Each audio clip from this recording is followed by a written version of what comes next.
I'm not going to keep this one long. ICE is out of control. When Donald Trump came out the other day and he gave this press conference, in the press conference he was talking about the things that he did well in the office. He's talking about the stock market, but it was a facade. He was a broken man, and you could see it in his face. The bravado that was usually there, the lies that he could usually build, the character, this big, expansive man, grandiose, wasn't there. What was there was a person trying to still be that man and not necessarily doing a great job at it.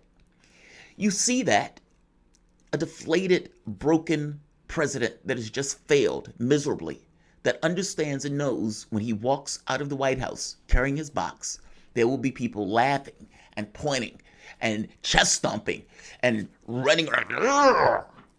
We got him. The Russiagate nonsense, the impeachment nonsense, all of this nonsense. And Trump basically fell into it in some way.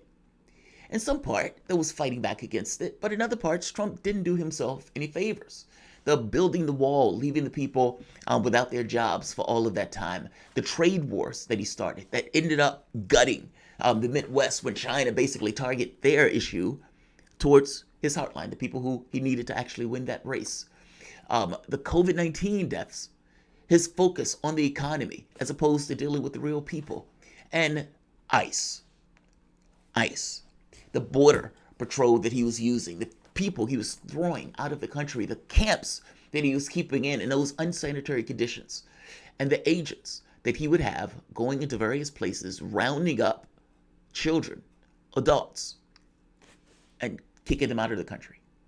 There are situations where the kid is at school waiting for their parents, but because there was a roundup at one of the factories, their parent is not coming to pick them up because their parent is in a camp somewhere about to be deported.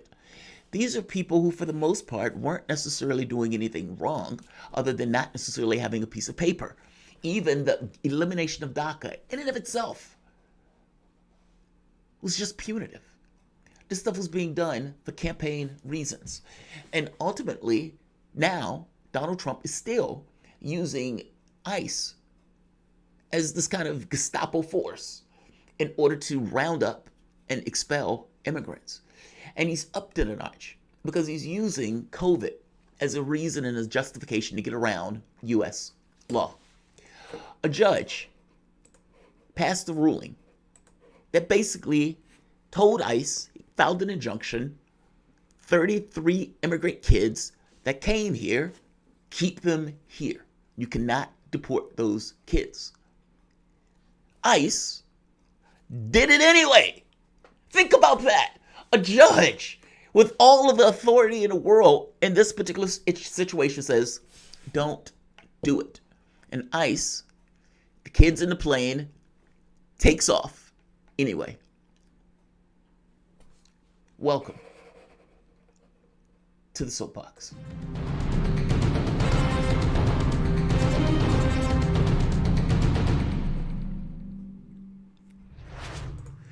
My name is Jamarl Thomas. This is the Progressive Soapbox. Guys, if you dig this content, please like, share, and subscribe. You can always support this content through PayPal or Patreon. The Trump administration has been using COVID as an excuse to basically get around U.S. law and the way that it processes kids or people when they come to the border of the United States. One of the underreported things that has been taking place is because of the deportations, many of the people that ICE have been deporting and putting into the camps and everything else have been infected with COVID. And when they've been sending these people back to the various countries, the various people in those countries have been infected with COVID. Because when you think about it, the United States is the epicenter of COVID-19. We have more cases than anywhere else in the world. The cases are proliferating faster and all over the place, meaning every state nearly. And so when ICE is rounding up people in a population that is more COVID than anywhere else, some of the people that they're sending back are infected with COVID into the other populations, into those other countries. So it's not just the notion that they're rounding people up. It's also that they're actually spreading COVID to the various nations. The Trump administration expelled 33 children who came to the United States without parents back to Guatemala after a federal judge issued a preliminary injunction blocking the controversial practice on the exact same day. The injunction was issued Wednesday by U.S. Judge Emmett Sullivan minutes before Immigration and Customs Enforcement flight left for Guatemala City with the 33 children. Now, you might say, well, wait a minute. The kids were on the plane, and they pulled off, and this stuff was just minutes before. And so, what was ICE to do at that point?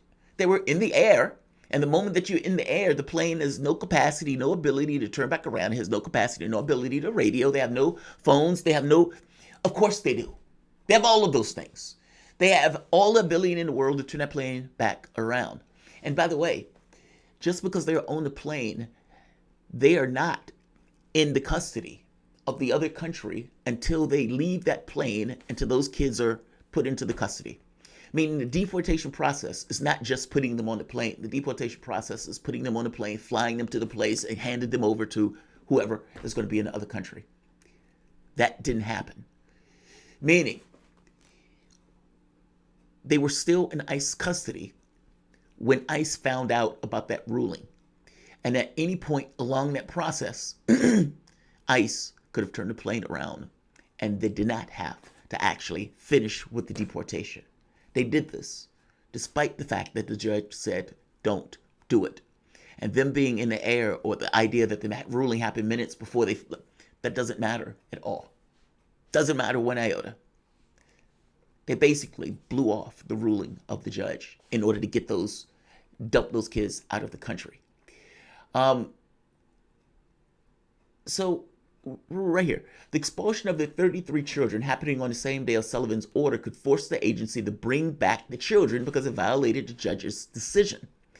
It is unconscionable that they are leaving the kids there, and they did not immediately bring them back. Sarah Pierre, an analyst at the Migration Policy Institute. Even if the flight took off before ICE officials knew, the expulsion is not only putting the kids on the plane, it is taking the kids off and placing them in another country. It's not an excuse that the judge ruling came after the plane took off, because for all intents and purposes, the deportation had not been completed. It had not taken place.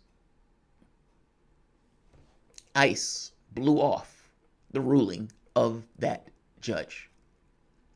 That's astonishing. Now, this is what the Trump administration has been using. So right here, I want to find the specific policy. Donald Trump has been basically using a fig leaf to be able to kick these kids out of the country. All right, so right here.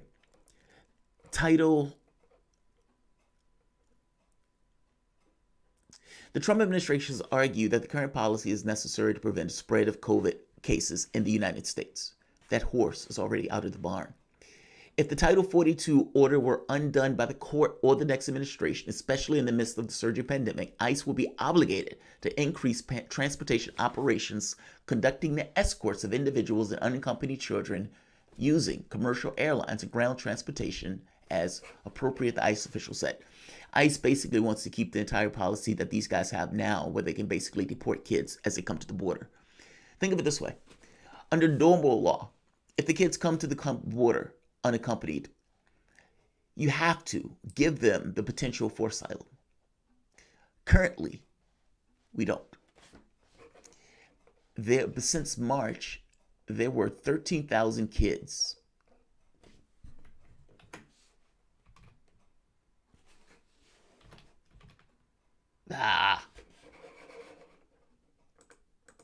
one second. I'm missing something.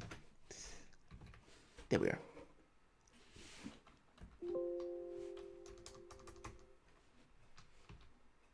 There we are. All right.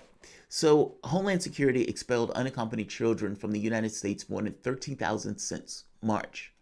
Now, before the pandemic, unaccompanied children that were picked up by Border Patrol agents would have to be sent to the Office of Refugee Resettlement, where they would be housed in shelters as they started to apply for asylum and waited to be reunited with family members in the United States. That's the typical policy. That is basically, if nothing else was going on, if there was no COVID, if there was nothing else, a kid who's unaccompanied, at the very least, would get the opportunity for asylum. Well, right now, instead of that, children at the border are turned back immediately to Mexico or held in detention facilities until a flight can be arranged to get them out of the country. They've blown off typical U.S. immigration law, using COVID as an end round of U.S. law. That's amazing. That's amazing. In late June, U.S. District Judge Carl Nichols, who was appointed by Trump, blocked the deportation of 16-year-old Honduran boy under the CDC's order. Now, the ruling didn't void the policy altogether, but the fact that the ruling existed meant that there was a precedent that said that a ruling could be made, meaning it's almost like judicial law was being made by this judge, despite the fact that it didn't gut the entirety of the policy. Sullivan has just put basically a stop on it. Now, the question becomes, are they going to bring those kids back? And beyond bring those kids back, does this undercut the policy that the Trump administration basically has been using to prevent kids from coming into the country or deporting them immediately? And again, think about it for the moment. The excuse that they're using doesn't entirely make sense, considering the United States is the epicenter of the COVID crisis, meaning that horse is already out of the barn. If you need to add checks, if you need to check people when they get to the border, if you can do all that. You richest country on the planet. You can devote resources to whatever you want to devote those resources to. It is a fig leaf of an excuse to make the argument that, oh, we have to deport them immediately because they may have COVID. Nonsense. Nonsense. You can do your checks, do what you got to do. But this is basically blowing off law for the sake of a racist immigration policy. Call it what it is. Call it what it is. I'm going to end this here. I didn't want this one to be long. I just wanted to point out just kind of flagrant abuse by basically the police in this case, or a police institution of sorts, but flagrant abuse of the law, or let's say running afoul of the law. Like, share, subscribe.